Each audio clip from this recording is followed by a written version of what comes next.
suis un peu anti-système, on va dire. J'aime pas les ordres, j'aime bien être... je suis un boss, moi. Dans l'âme. Quand t'es un boss, t'es un boss. Quand t'es un boss, tu veux pas de boss. C'est inné, je pense. Tout le monde n'est pas fait pour diriger, tout le monde, tu vois. C'est mon tempérament. Et il y a cette espèce de... Il y a ce vieux conte de philosophie que j'aime beaucoup, où c'est un type qui explique une leçon à un garçon, où le garçon perd une partie de cartes, il dit c'est parce que j'avais pas les bonnes cartes. Et puis il triche dans le jeu pour lui donner toutes les bonnes cartes et l'écrase quand même. Il dit bah alors, t'as perdu mais t'avais quand même pourtant toutes les meilleures cartes. Il dit oui mais j'avais pas la meilleure stratégie. Il dit mais tu vois le problème c'est que la meilleure stratégie c'est de jouer avec les cartes que t'as, pas les cartes que t'aurais pu avoir. Ce qui devrait être prestigieux c'est d'être le meilleur. Quel que soit le domaine. Si on avait ce genre de mentalité, on était capable de célébrer l'excellence. Ok, tu veux être boulanger, pas de problème. Juste être le meilleur boulanger. Tu veux être, je sais pas quoi, et tu vas tendre vers cette excellence, quel que soit le domaine. Et là, je pense que les gens seraient beaucoup plus heureux. On peut pas vouloir être glorieux et rentrer dans l'histoire, et changer le monde, et avoir ta vision du futur qui gagne sur les autres visions du futur, et être un moine bouddhiste qui a laissé son ego et son orgueil au placard. Si c'était facile, tout le monde le ferait. Si ce truc te fait rêver, c'est justement parce que c'est pas facile d'y arriver. Si c'était facile, voilà, tu vois, on ferait tous un truc de merde qui est super facile à avoir. C'est parce que c'est dur, c'est comme ma meuf, c'est parce qu'elle déchire que je suis content de l'avoir. C'est pas parce que c'était facile. Et donc du coup, si c'est dur, c'est bon signe, tu vois. Si c'est pas facile d'arriver à ton objectif, c'est bon signe, c'est pas mauvais signe, ça veut pas dire que t'es nul. Ça veut dire que ce que tu veux atteindre, ça vaut vraiment le coup. Parce qu'en gros, c'est comme une drogue quand t'as l'idée, c'est de la merde quand tu dois développer, tu vois, par rapport à la drogue que t'as eu au début. Mais par contre, c'est kiffant après, une fois que t'as fini, que tu montes le résultat, que tu commences à avoir même 3 personnes qui disent « Ah, j'ai bien aimé », c'est un autre plaisir. Même 4 personnes qui vont venir te dire « J'aime bien », tu vas t'habituer à te dire « Ah, mais en fait, au bout, il y a une récompense ». Et en fait, je pense que après, plus t'avances dans le métier, plus tu fais des projets, plus tu peux faire des choses longues, parce que tu tiens mieux le coup, parce que tu sais que t'as déjà fini, que t'es capable de finir, et que quand tu finis, t'es content. Et tu te décourages pas. C'est que beaucoup de gens ont fait taire celui-là, cette petite voix qui dit ça en eux. Et c'est faire une différence dans le monde. Changer le monde, changer quelque chose dans le monde. Et c'est pas très bien vu celui-là, tu vois. On a l'air un peu utopiste, un peu gnangnan, un peu rêveur, un peu comme ça, un peu fleur bleue. Ben non. Malcolm X, il était fleur bleue? Non. Malcolm X, il n'était pas fleur bleue. Et Malcolm X, il était d'en faire une différence dans le monde. Luther King, il était fleur bleue? Non. Gandhi, il était fleur bleue? Non.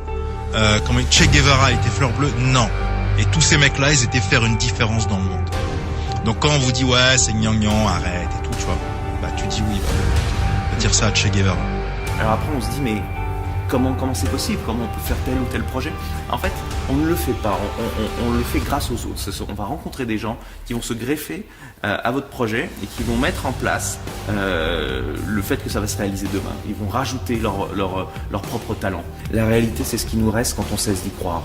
Et cette réalité, elle est terrible parce que quand on arrête d'y croire, la réalité, c'est que c'est vraiment un mauvais résultat, un échec. Et ne jamais lâcher, toujours se battre pour un projet. Des fois, il arrive qu'un projet, on le mette un peu de côté parce qu'on n'a pas les bonnes personnes, on n'a pas rencontré la personne. Comme je le dis toujours, on réussit avec les autres, on échoue par soi-même. Et on a tendance à penser l'inverse, on a tendance à dire que c'est les autres, à cause des autres qu'on échoue et qu'on réussit par nous-mêmes. Pour moi, c'est vraiment l'inverse. L'histoire m'a prouvé que c'était vraiment avec les autres, avec un coéquipier avec qui on va faire un pas de plus qui fait qu'un projet existe. Donc pour moi, le meilleur conseil que je pourrais donner à quelqu'un, c'est de croire en son projet et de ne jamais lâcher et de toujours faire un pas de plus. Même si tout semble foutu, de faire un pas de plus. Et ce pas de plus, c'est ce qui va faire la différence. Mais les résultats que vous allez obtenir, eux se verront. Le travail ne se voit jamais. Et les gens qui n'ont pas encore compris cette mécanique croient et ne voient que les résultats. Croient que les résultats sont faciles et ils ne voient que les résultats.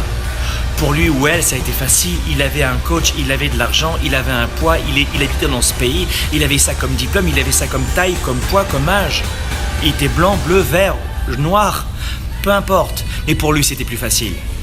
Ce que vous n'avez pas vu, c'est que cette fille, c'est que ce gars a travaillé des mois et des mois seul pendant des mois seul, avec une immense résilience, persévérance, avec ce feu sacré dans la tête pour se dire « je ne lâcherai pas ».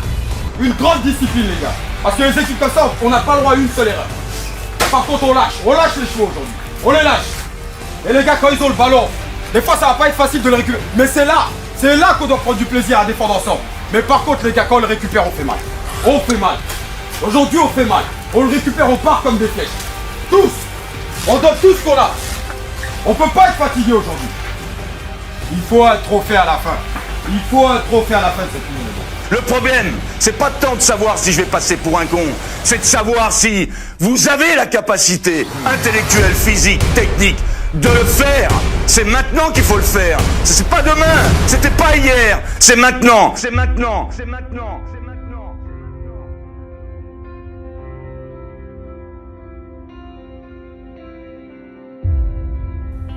Il y a quelqu'un qui est viré de son équipe de basket considéré comme trop mauvais. Michael Jordan. Il y a une femme à qui on va la refuser 30 fois lui disant que son livre n'a pas les ingrédients d'un bon livre. J.K. Rowling, Harry Potter. On va le refuser 3 fois d'une école de cinéma lui disant qu'il n'a pas les compétences et le potentiel pour réaliser des grands films. Steven Spielberg. On va le refuser de son journal, le licencier de son journal pour manque d'imagination. Walt Disney. Ses professeurs de chant lui déconseillent de chanter, lui disant qu'il n'a ni la taille, ni la voix, ni la culture. Charles Aznavour. Mon propos là-dedans, il n'est pas de dire que parce qu'ils y ont cru, ils y sont arrivés. Ce serait trop facile et ce serait un message presque trop à l'américaine. Mon propos, il est de dire que s'ils avaient arrêté d'y croire, on connaîtrait même pas leur nom, on saurait même pas qui c'est. Dans un jeu, tu dois accepter les règles. Et moi, j'accepte pas de perdre, parce que je veux que gagner. Ça, c'est valable pour tout le monde. On a un but, un objectif, il faut faire ce qu'il faut. Il faut se donner les moyens pour aller chercher. Il faut se donner les moyens d'y arriver. Aujourd'hui, notre jeunesse, elle est trop tranquille, ça va arriver. Il n'y a pas besoin de se dépasser. Voilà, j'ai envie de ça. D'accord, mais ça, comment on fait? Mais non, mais c'est simple. Il n'y a pas de comment on fait. Tu veux, vas-y, va chercher. Donne-toi les moyens. Sors-toi les doigts pour y aller. Alors oui, pour moi, il y a toujours un facteur chance. Pour moi, Dieu m'a aidé. Il y a je suis né sous une bonne étoile. Il y a ceux aussi que j'ai bossé, mais je veux pas qu'on pense que je suis un talentueux. Moi, quand je suis arrivé sur cette tapis-là, mais tu me voyais les 4 fers en l'air. J'en prenais, mais je me relevais, j'y retournais, j'allais chercher les meilleurs. Chaque fois que j'arrivais sur ce tapis, je me disais, ça va être une séance dure. Vas-y Teddy, lâche rien. Salut, c'est Anthony. Je pense que beaucoup de problèmes peuvent être solutionnés par des entrepreneurs si tant est qu'ils aient les bons outils et la motivation pour le faire. Mon préféré étant celui donné par Teddy Riner. J'aimerais bien savoir quel a été le vôtre. Mettez-le moi en commentaire. Si ça vous a plu, si cette vidéo vous a plu, mettez un pouce en l'air. N'oubliez pas de vous abonner. Je vous dis à très bientôt. Salut.